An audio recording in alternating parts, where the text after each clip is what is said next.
We commemorate the promise, the fulfillment of the promise of the Father.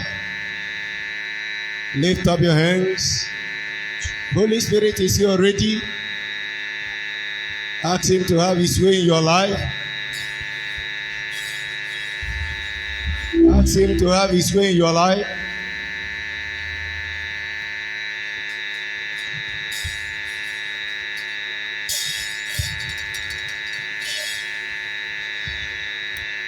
Talk to Him. Your grace has found me just as I am, empty-handed, but alive in your hands. Your grace has found me. Your grace has found me just as I am, empty-handed, but alive in your hands. Oh, your grace has found me. Your grace has found me just as I am, empty-handed, but alive in your hands. Come on, join me, sing. Majesty. Oh, yes. Majesty. Lord, I join me, sing. Majesty. Oh, yes.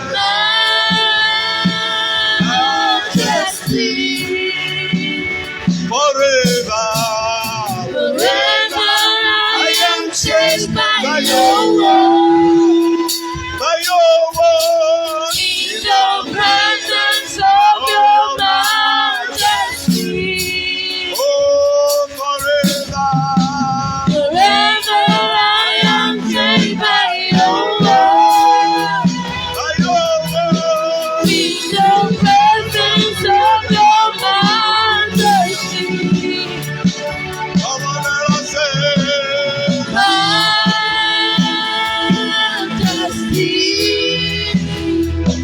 Oh, yeah. Majesty. Lord, I'm going to say, majesty.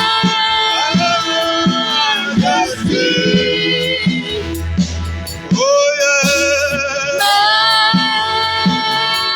Majesty. Give myself away, so you, I give myself away.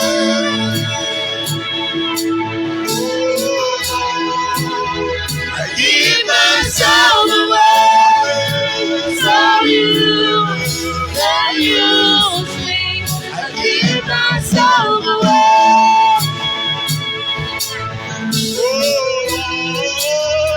Give myself away, so you can use me. Give myself away.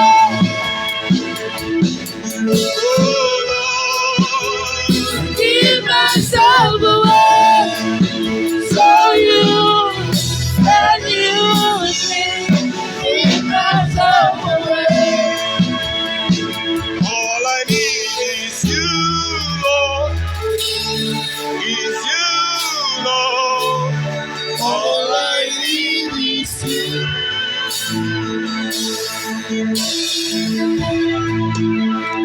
All I need is you, Lord. Is you, Lord. All I need is you. You're all I need.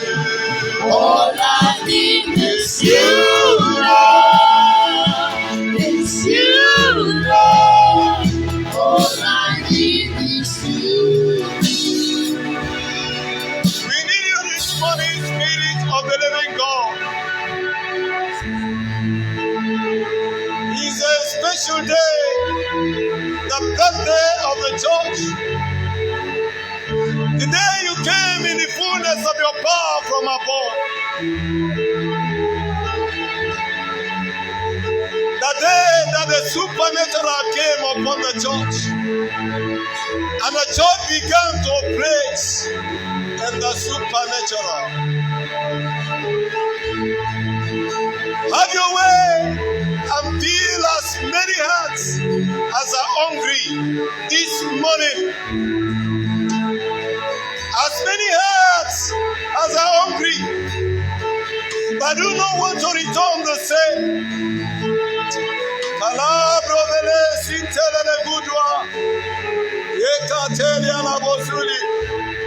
Let your word come expressly to us.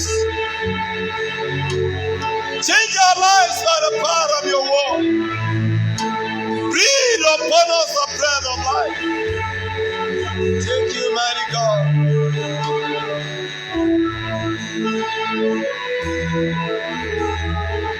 Oh, speak to me, speak to me, speak to me through your word.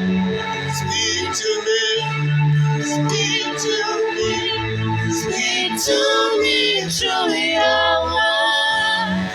I'll listen to your Holy Ghost now. Speak to me through your word. I'll listen to your Holy Ghost now. Speak to me through your word. Speak to me, speak to me, speak to me through your word. Speak to me, speak to me, speak to me through your word. I'll listen to your Holy Ghost now. Speak to me through your word. I'll listen to your Holy Ghost now. Speak to me through your word. Spirit of the living God, we will listen to you. Fill our hearts afresh. Do that which no man can do. Let your glory descend and fill this tabernacle.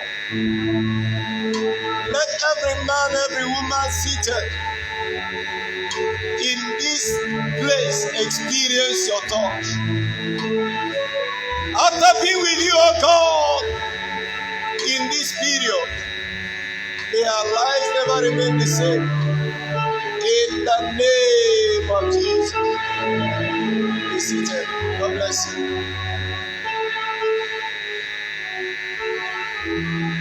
Prepare your hearts and get ready for Him. It is only the testing heart that He will feel.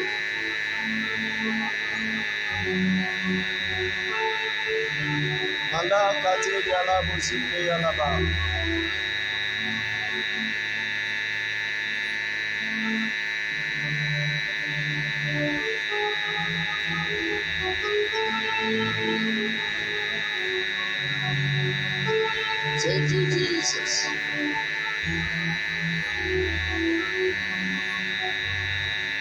Oh, my Father, like rain, let your glory fall. Like fire, like rain, let it fall. Let it fall. Like fire, like rain, let your glory fall.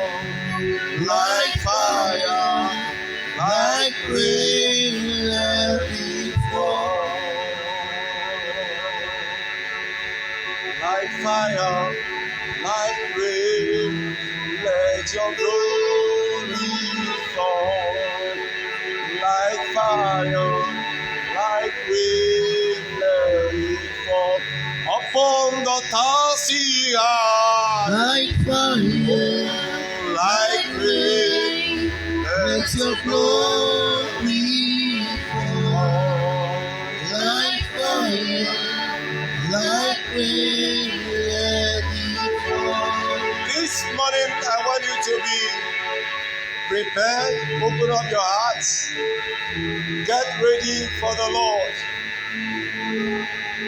Because like rain, His glory will come upon a thirsty heart. Jesus told His disciples, He said, tarry ye at Jerusalem until you be endued with power from on high. Because He knew that they needed power to witness for Him. He knew that a church needed power to excel in the present world. Because there are a lot of oppositions. And on that day, something happens. Something spectacular will happen in your life today. But it doesn't happen to everybody. It happened to prepared hearts. For 10 days, these people were waiting in the presence of God, in prayers, in study of the word, in meditation, in worship. They were waiting, expecting the promise of the Father. And on the 10th day, He came like a mighty wind. He is here already with us, but He will be activated. In any life that is dormant this morning, He will be activated. In the mighty name of Jesus. This morning I'm talking on the topic, God helping me to be as brief as I can. So we have little time to worship Him and allow Him to have His way. I am talking on the topic I titled Holy Spirit in the Journey of Becoming. Holy Spirit in the Journey of Becoming. For 2 weeks now, we've been dealing with the journey of becoming. We talked about part 1 2 weeks ago. Last week, we did part 2. But today, the Holy Spirit said that this is what we'll be looking at today. Holy Spirit in the journey of becoming. I have made it clear to you according to the book of Isaiah 43 from verse 1, where the Lord spoke very clearly that Jacob was created. He created Jacob, but He formed Israel. Jacob was created, Israel was formed. Jacob was in the raw state. Israel was refined. Jacob became Israel. So there was a journey that made Jacob to become Israel. And if you also read the book of Genesis chapter 1, in verse 27, the Lord said, let us make man in our own image and after our likeness. That is verse 26. In verse 27, He said, the Lord created man. He made man in His image after His likeness. But in Genesis chapter 2 verse 7, the Lord said, and the Bible says, and the Lord formed man. Where? From where? Out of the dust of the earth. Now, God had to form. And the first one He created. And the second one He formed. Forming requires labor. It requires skill. Forming requires time. So in Genesis chapter 2, verse 7, God formed. Hallelujah. I want us to look at Ephesians chapter 2, verse 10. That is our anchor scriptures today. Our anchor scripture. Ephesians chapter 2, verse 10. It says, for we are His workmanship, created in Christ Jesus unto good works, which God hath before ordained that we should walk in him. Hallelujah. He said we were created in Christ Jesus unto what? Unto good work. Now this creation is different from the first one. The first creation, the first woman brought man into existence. This second creation or creation is what we call the second birth. During second birth, there is a recreation. Hallelujah. So we've taken time to look at man in creation and the process that it took to form a man from the original state. Now, if you look at where we read very well, it says, which God had before ordained that we should walk in them.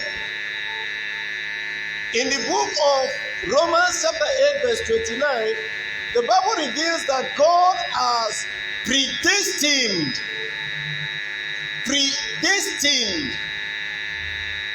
That means that before you came to be, God has ordained what you will become.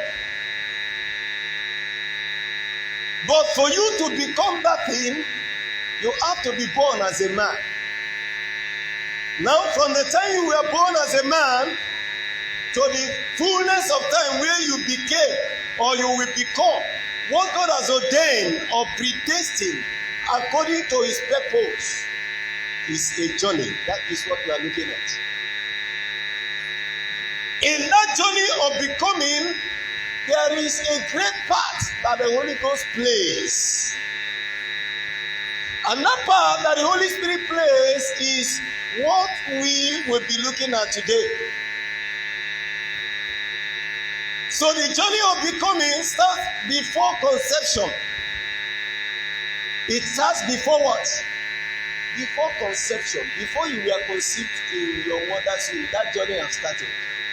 Because before you were conceived in your mother's womb, your Maker has already thought out what he wanted you to fulfill. That is what we call purpose. Purpose. That is what the scripture says in the book of Jeremiah chapter 1 verse 5. The Lord reveals to Jeremiah that before you were conceived in your mother's womb, I have ordained you to be what? To be a prophet. So even before Jeremiah was conceived, it's been concluded that he would be a prophet. So his conception is part of that journey. Praise the living God. It started when your Maker decided what you will become. That is when your purpose was determined. Because it is your Maker that determined your purpose. You only discover that purpose. Hallelujah. It precedes your conception. What I'm talking about now precedes. It happened before your conception. So, in between that and the day of the fulfillment of that purpose is a far segmented journey. In between that period that your Maker decided what you will be to the time you become what he has ordained you to be is a far journey. And this journey is segmented. From the time you were conceived in your mother's womb, you are on the first segment of the journey that will take how many months? 9 months. Hallelujah. Now within that 9 months journey, before you now appear in the planet Earth, a lot of things happen. Some women enter that season, they never came out. Some children enter that season, they never came out. But the day you were born and you cried, and the nurse came and cut the umbilical cord, that's 4 segments has passed. The segment when your life was dependent on your mother, as you now breathed the first breath up and down, you receive your own life. From that day, you receive your own life and you start living your own life. Now, your mother began the work of breastfeeding, and you begin to grow. So, what I'm trying to say is that this journey is segmented. But how well you do at any segment determines whether you will fulfill that purpose or not. Praise the living God. Hallelujah. From your birth, there are a lot of other things that happen, but I'm not going there. From your birth to the day you encountered Christ is another journey. A lot of us, between the time we are born and we grew and did all that we could, till the day we encounter Christ, some of us have wasted 30 years, 20 years, 25 years, 15 years before they encounter Christ. Now, before encountering Christ, some of us were into a lot of things. Some used to be armed robbers before that time. And when that encounter happened, there will be a U-turn. So many people are engaged in one career or the other. They are doing one thing or the other before that day of the new birth. Hallelujah. Now listen. Somebody can grow and become wealthy. And we can say as mortal men that this man is wealthy, is rich. But yet, in spite of that, he did not fulfill purpose. You know what I mean by that? He did not become what God has ordained him to be originally. So what I'm talking about is not just being wealthy, it's not just being rich, it's more than that. Hallelujah. What it translates to is that you could be rich without fulfilling purpose. Hallelujah.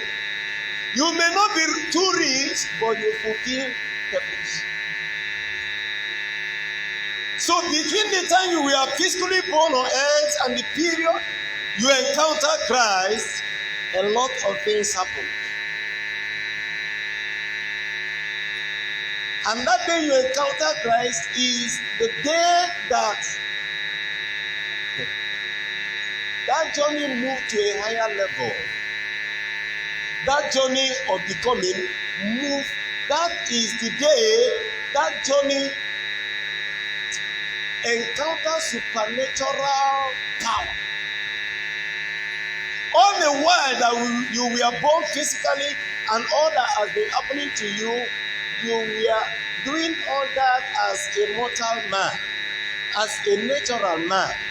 The day you receive Christ is the day you were open to the supernatural.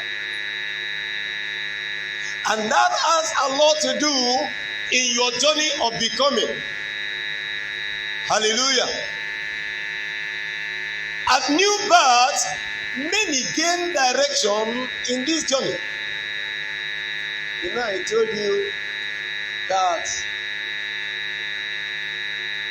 if you are on a very high speed, you want to go to Onitsha, and you get to that expressway now, and you follow straight, and you are driving at 180 km per hour or 200 km per hour, or whatsoever highest speed you wish, and you keep firing it, firing it from morning till night, will you get to Onitsha?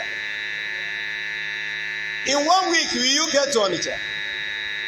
In 1 month, will you get to Onitsha? That implies that you have missed direction. And when you miss direction in life, in this journey of becoming, you will never become. Many people missed direction. And finally, they never became. Now, what new birth does, your encounter with Christ, that encounter is remarkable. That encounter triggers a lot of changes in your life. But one major thing that it achieves in you is that it will give you direction in destiny. Praise the living God. Hallelujah. That is why when some people get born again, they change their career entirely. Have you experienced that? Somebody was doing a particular thing and suddenly gets born again. He changes that thing automatically. When he discovers that this way I am following is not what is ordained for me, what will make him to know is not ordained for him is that way he was following originally will be contrary to the will of God. By that encountering Jesus as his Lord and personal Savior, he discovers that what he was doing before was contrary to God's will in his life. There was a time I was sharing you a testimony of a man that used to give testimony on the laws that used to apply down east. That used to be an armed robber, robbing along that highway. And he was mentioning the name of the people he killed. He mentioned some names of the drivers he killed. And people knew those drivers. And suddenly something happened in his life. He had an accident that squeezed his life. An accident that smashed his life. An accident that caused him to die. And when he came out of that encounter, he made a U-turn. He decided not to continue on that line again. Why? Because it is contrary to the will of God. He turned to a new leaf and a new career. He began to do something that is legitimate. There are people that used to push drugs before they encounter Christ. And as soon as they encounter Christ, there was one bishop that came from America some years ago to minister to us in Nigeria here. He used to be a drug pusher, a baron. But along the line, he encountered Christ. And when he encountered Christ, he did what? He let go. That is a change of direction. Now, that means that originally, in the peoples of God, he was not meant to follow that way. There was a way he was meant to follow to become what God has ordained him to be. But along the line in this journey, in one segment of the journey, he deviated and began to push drugs. But the day he encountered Christ, he did what? He changed. Praise the living God. Hallelujah. So that encounter gives people direction in life. That encounter gives people focus. Because most time when that encounter happens, you discover that people lose some of their friends. True or false? Some of those friends that are luring them into evil. Because through the word of God, they are now seeing better. That these people will not help me to become what God has ordained me to be. Praise the living God. And they begin to cut up with those friends in order to be focused. So that encounter with Christ gives you direction. So that you can follow the line. You can follow the track that is meant for you to become. Because if you are not following that track, you can't become. Some of us that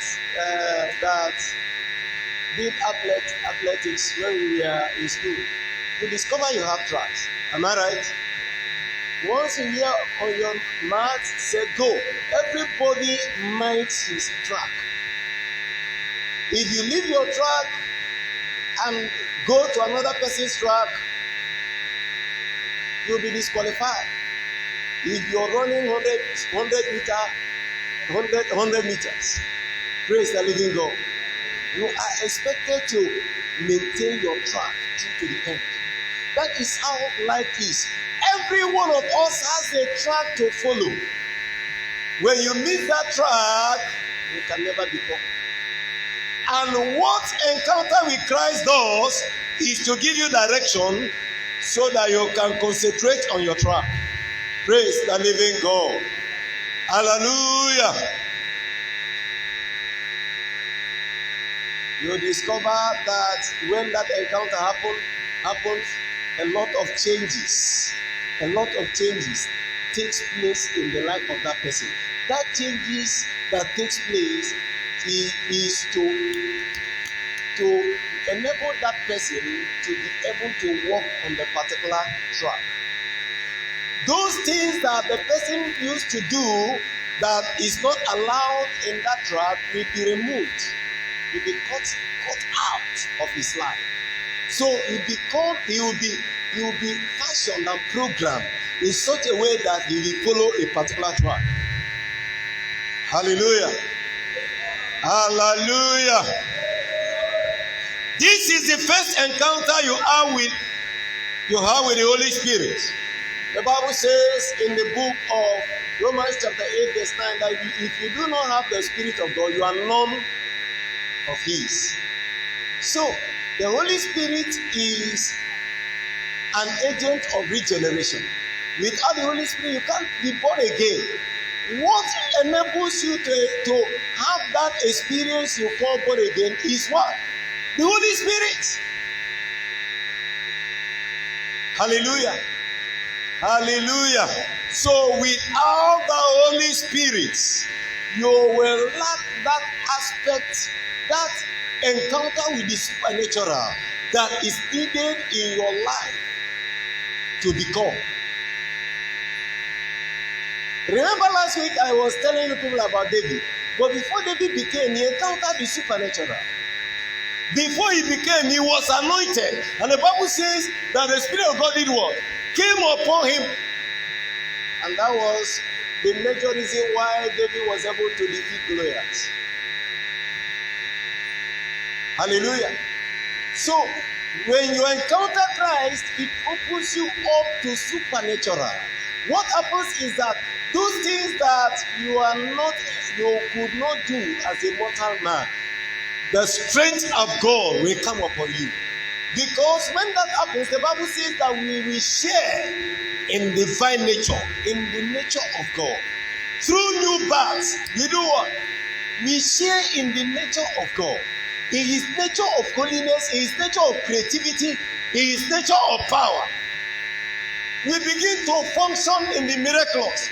That is when you become unlimited. Hallelujah. That is when no power and no man will be able to limit you anymore. Praise the living God. So, this is why a lot of changes takes place in your life, because the Holy Spirit is an agent of change. He is the one that is responsible for those changes you experience. Because from that time that you encounter Him, if you live in obedience with Him and follow His instruction, His duty is to lead you on that track that will bring you into what God has ordained you to be. So if you are a submissive child of God, an obedient child of God, He will keep working in you until you become. Hallelujah. So when you are recreated, That is when you are born again. The Bible says we are created in Christ Jesus. That is creation in Christ Jesus. The essence of this recreation is to give you direction in life for the fulfillment of your purpose or your destiny. Hallelujah. Originally in Genesis chapter 2 verse 7, you were formed out of the dust of the earth. This is the origin of the flesh, which breeds weakness and limitation in man. In Genesis chapter 2 verse 7, we are formed out of the dust of the earth, and the Lord breathed into us the breath of life, and we became what? A living soul. But if you look at the book of Romans chapter 8 verse 8, it says that those that live in the flesh cannot please God. So the flesh introduces limitation in your life. The flesh introduces hindrances. A lot of things that introduces that will hinder you from becoming what God has ordained you to be. That is why you must understand that the greatest enemy you have is not the witches or wizards outside there. It is what? Your flesh. If you are not able to defeat that flesh, no matter how you deal with the witches and wizards and ancestral powers, name them, it will be hard for you to become. So the flesh introduces a lot of weaknesses into your life. Praise the living God.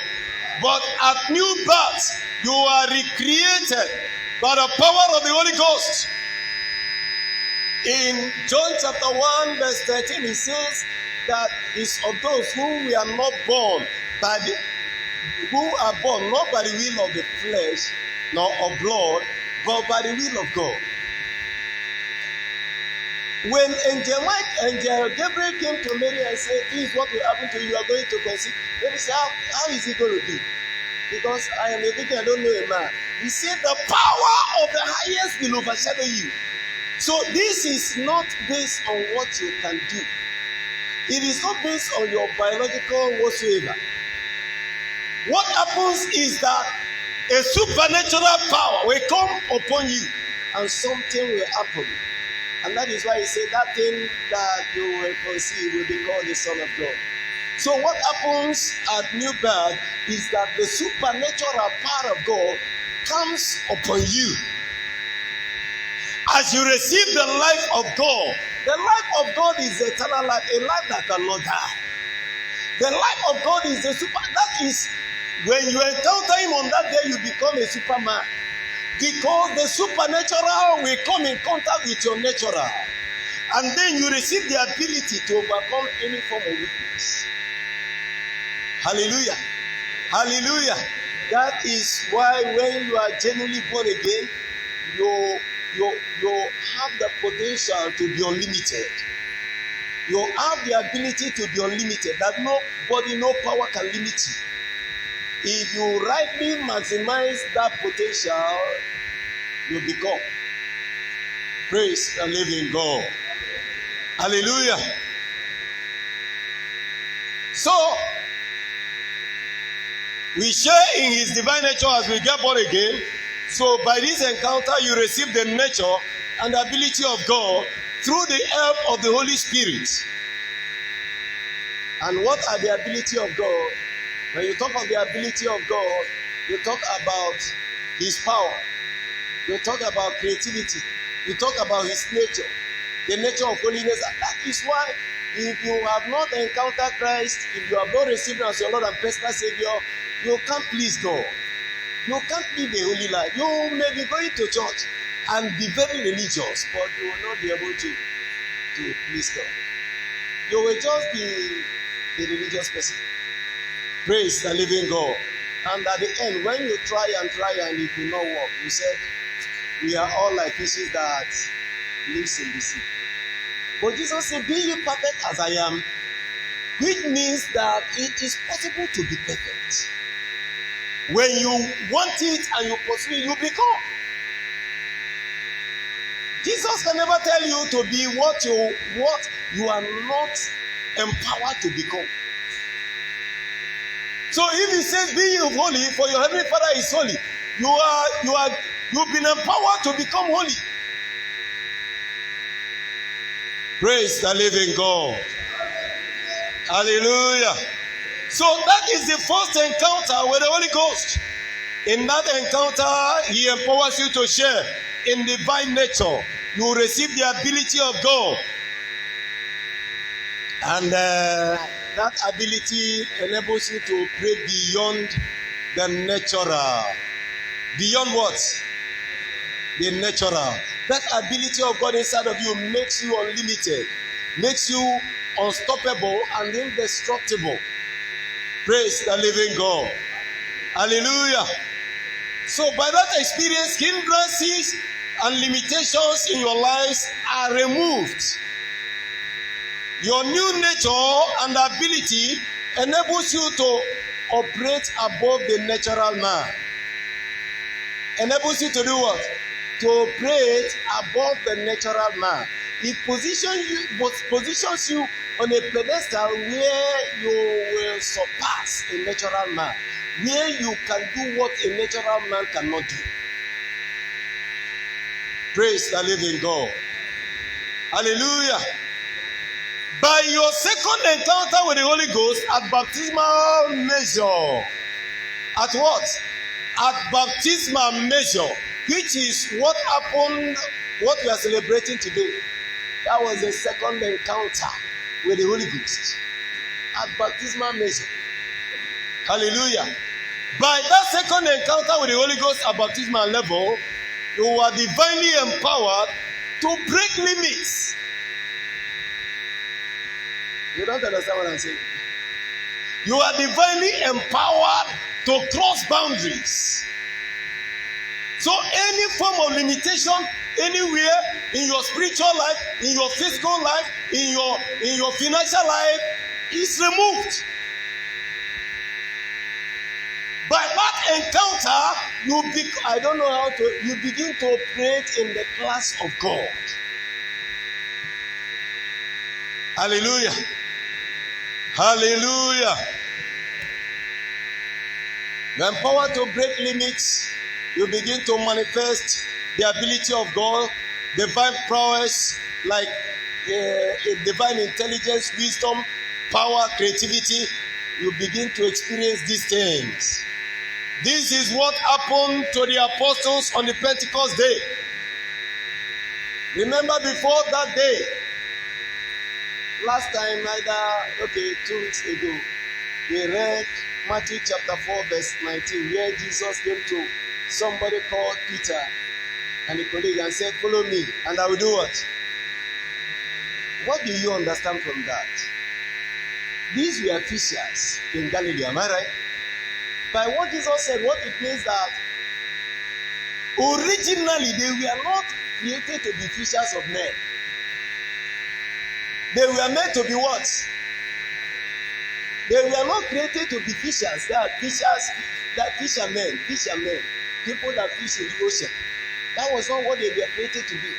They were created to be fishers of men, people that go about evangelizing. But along the line, in this segment of the journey, because of where they found themselves, the environment, and what was happening around them, they became professional fishers, fishing in the ocean. And that was what they were doing all the while until Jesus came. It was that day that Jesus came into their lives that they discovered this is not what I was created to do. And this is what exactly happens to many people. Many people will be into their own thing until they encounter Christ. That day Jesus said, come and follow me and I will make you fishers of men. And they began to follow Jesus from that day. And they followed Jesus for 3.5 years. Praise the living God. And after Jesus ascended on high, they have seen miracles and all that. They have made up their mind, this is what we are called to do now. After Jesus ascended on high. After Jesus was crucified, they went hiding. Praise the living God. They went hiding. But eventually Jesus resurrected and called them to meet him at the Mount of Olives. And from there, Jesus ascended on high. But before then, remember that after the death of Jesus, Peter said, "Men and brethren, all hope is lost. Let us do what? Let's go back fishing. Let's return to what we know how to do."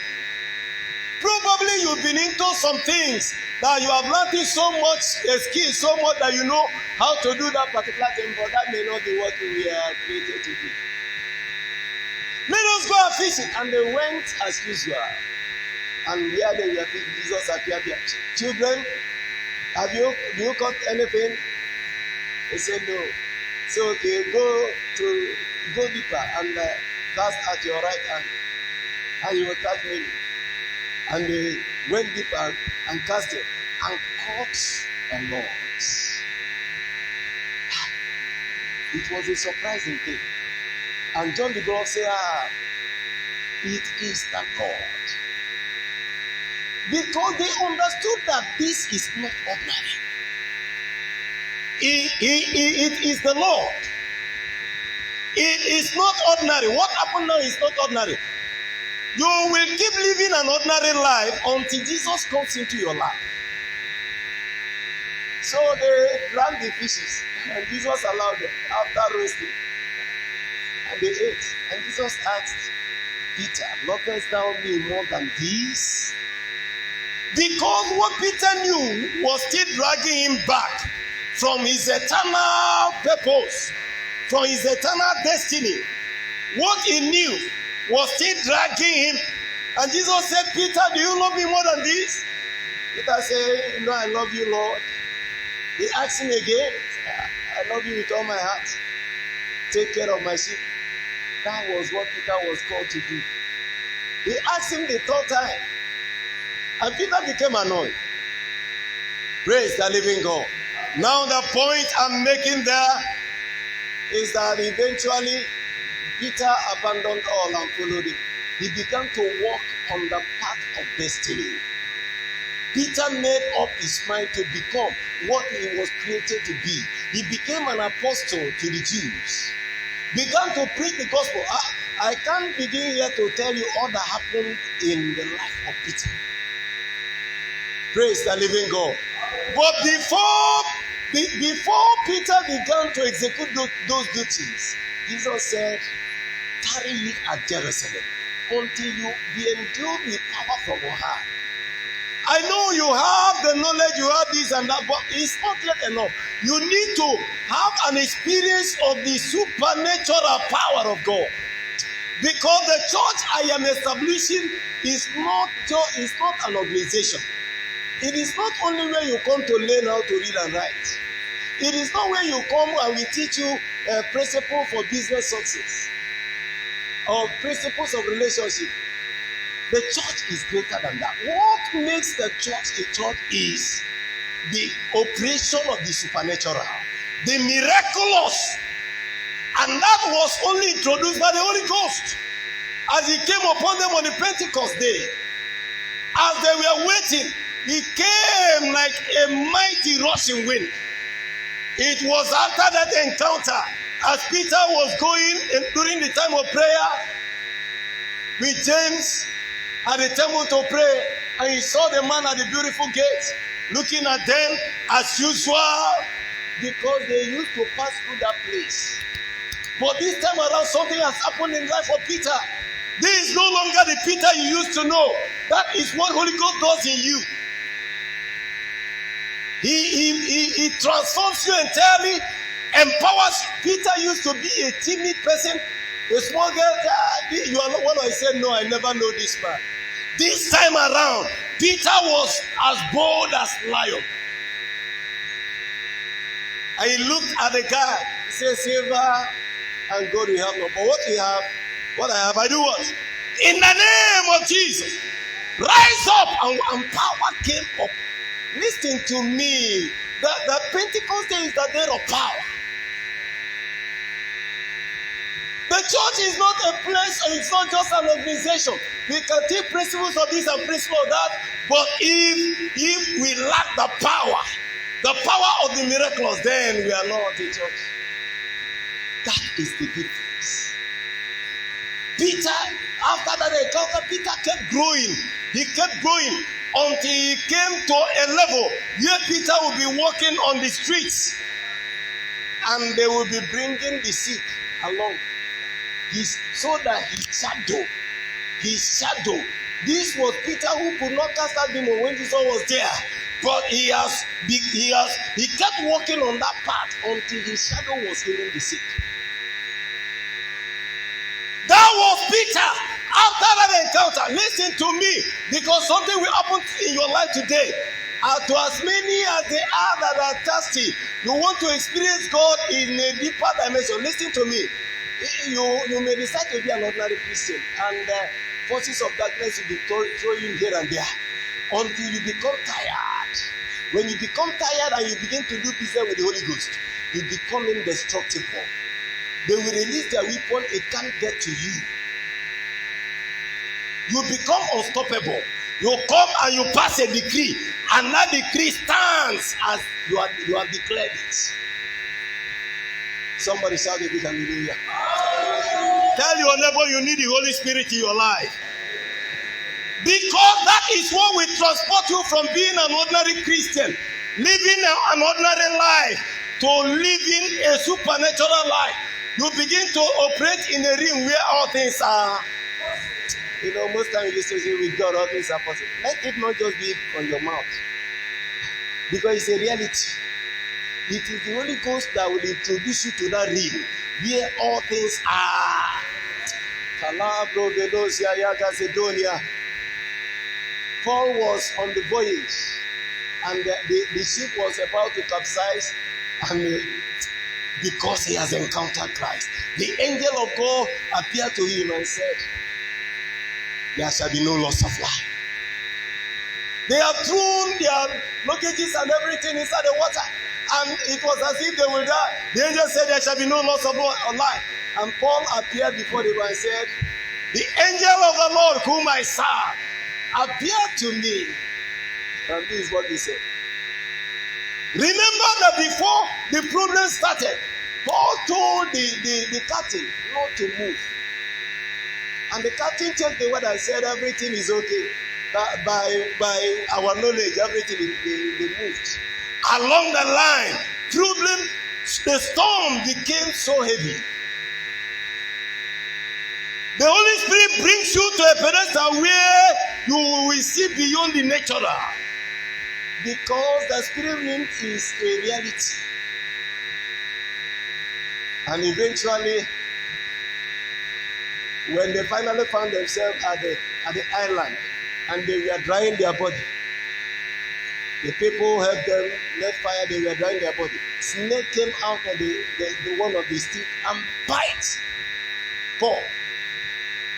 And by the tradition of the people, anybody that has snake bites is termed to be a wicked man. That is why the snake bites him. That is number one. And he must die. So when this snake bite Paul, they say, this man must be a wicked man. He escaped the storm in the wind, in the sea, and look at on the ground here, and they were looking at Paul, for Paul to die. 5 minutes, 10 minutes, 30 minutes, 1 hour.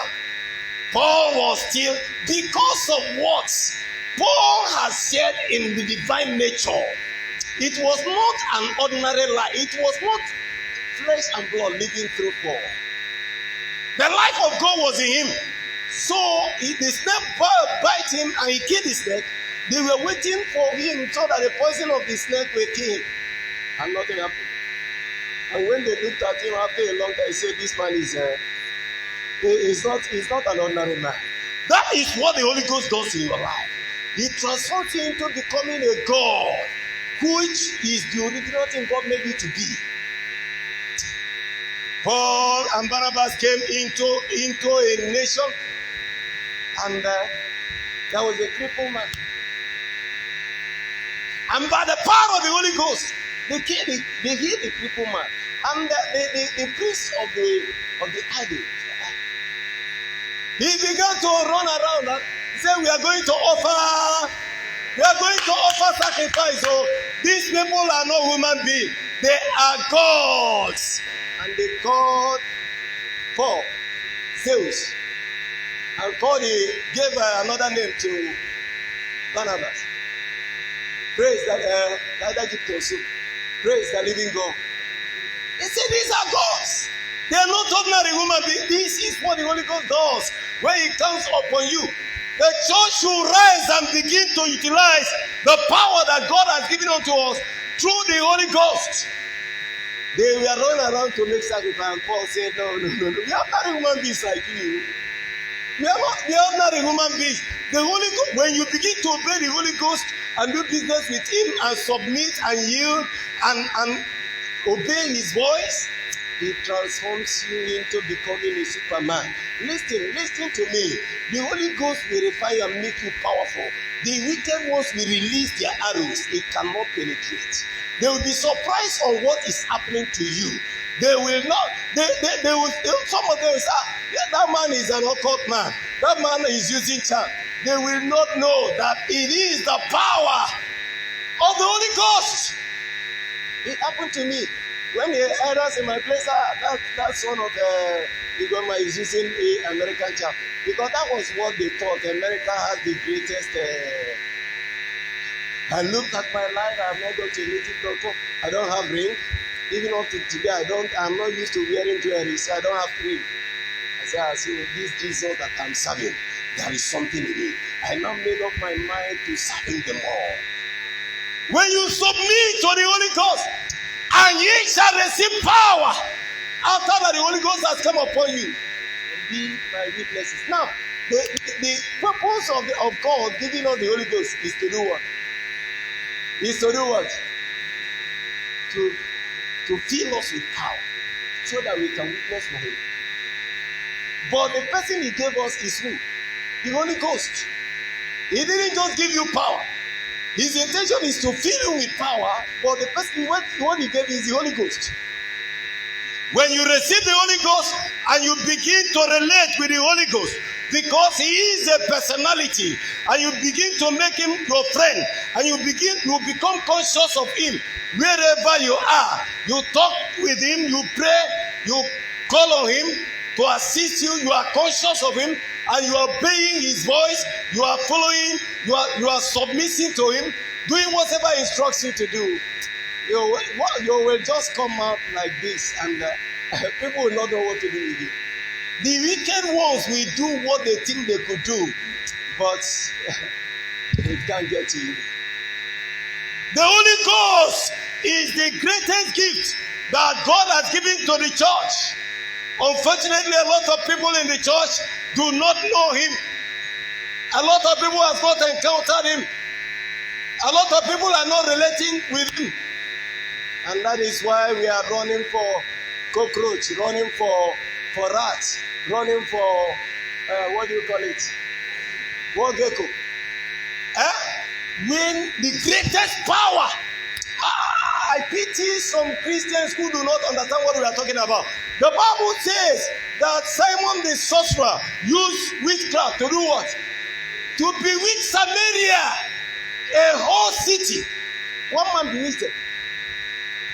But Philip went there by a greater power. And the man began to see what he never saw before. What he has not seen in his life. The kind of thing he saw was so that he knew that his power was too small. So this one, he went and surrendered his life. And you are afraid of witches and wizards? Because you have not known Him. Listen to me.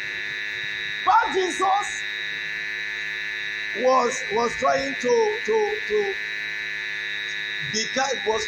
block Apostle Paul's preaching to the governor. Paul was preaching, he was bewitching, trying to use witchcraft to hinder the message. And Paul was full of the Holy Ghost and perceived. Because when you follow the Holy Ghost, you'll be sensitive. You begin to hear Him. A lot of people in the church they don't know the voice of God. They say we don't hear God because you don't have relationship with the Holy Ghost. Paul perceived. That's one way the Holy Ghost talks. He perceived. He didn't come out and say, "Oh, Paul, this body." In his heart, he perceived what the man was doing. And Paul looked at him and said, "You son of the devil, full of subtlety, will you not stop perverting the ways of the Lord? And from now, he shall be blind for a while." And the Bible says that before the governor and Paul, a mist fall upon him, his eyes closed, he became blind. He began to look for somebody that will help him to see the road. What do you think that the governor will do? Why is it that people are not believing us? We need to demonstrate the power of the Holy Ghost. I was listening to Apostle Johnson Suleiman when he was giving testimony of where he was invited to preach. And the person that carried him, he said as they were entering into that village, he saw a big tree. And the Lord told him that many destinies are tied on that tree. He saw the village, he saw many people wearing different kind of good things held in that tree. And he told the man that this tree will go down. The man said, "Forget that, just come and preach." And it's not possible. Ask the man, "Who am I going to meet? Who is the man said, "Unless you go to meet so and so." He said, "Take me there." He took him to the man. Praise the living God. When he got there, the man had a problem. Don't know, was it blind? He had one problem. He had one problem. And when he entered there and saw that the man had a problem, he now prayed for the man. And the man got healed. Praise the living God. He said, "Well, now, what do you want?" He said, I want to cut that tree." He said, "You can, if you can, do what?" The power of the Holy Ghost. Power of the Holy Ghost. He went and cut down that. He took some prayer warriors and when they prayed, cut the tree. That is what the Holy Ghost can do. We can't just be coming to church, come and go. There are some things that we have to experience that will make us know the Holy Spirit is among us. The miraculous has to be evident. If you are a child of God and you have not experienced it, you have not even prayed for somebody and he gets healed. You have not experienced any form of miraculous, then you need to seek him the more. Because by the time he begins to operate in your life, you begin to experience miracles. By the time he begins to operate in your life, you will come to that business that is not moving. And you speak to that business and it will receive life. Be on your feet, let me pray for you. Lift up your hands. The Holy Spirit is here. I'll just give you some minutes to call upon him. If you are hungry, he will fill you. If you're ready for him, he will come. If you're hungry for him, Malika Telia Labozuya Gade, Lekuna Yagazunda Yalaba, Ribobo Swayaga Zegede. Lift up your hands and begin to thank God. Begin to appreciate God for his word. Begin to magnify him for his worthy. He is worthy to be praised. He is worthy to be glorified. Malika Toliala Bozwaya Gade. Begin to plead the blood of Jesus. Begin to plead the blood of Jesus. Begin to plead the blood of Jesus. Begin to plead the blood of Jesus.